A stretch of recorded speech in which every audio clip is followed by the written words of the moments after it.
Detective agency வழங்கும் Greece நேரம்.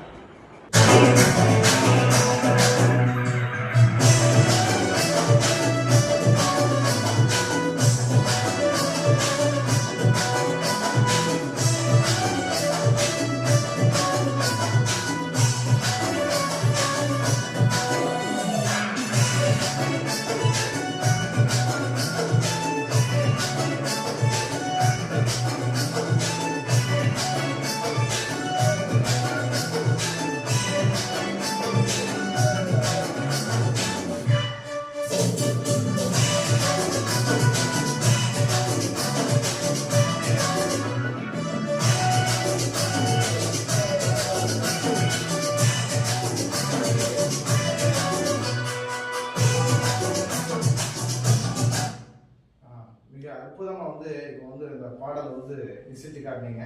உண்மையிலே அந்த என்ட்ரோ ரெண்டு பேருக்கும் மிக அற்புதமா சினிமா படத்துல எல்லாம் இப்போ காட்டினாங்க. அது பிரம்மாண்டமா அமைஞ்சிருக்கு. அது உங்களுக்கு எப்படி பிடிச்சிருச்சு? இந்த மியூசிக்கை எப்படி நீங்க தேர்வு பண்ணீங்க? அதை பற்றி எனக்கு கண்டிப்பா கேட்கும் போதே ரொம்பவே பிடிச்சிருந்துச்சு. அது ஒரு பெப்பியான கேட்டோடனே ஒரு கேட்சியான பிஜிஎம் தான். எல்லாருக்குமே பிடிச்சிருச்சு. அனிருத் வழக்கம் போல சூப்பரா பண்ணியிருந்தாரு. எனக்கு பிடிச்சிருந்துச்சு ரொம்பவே.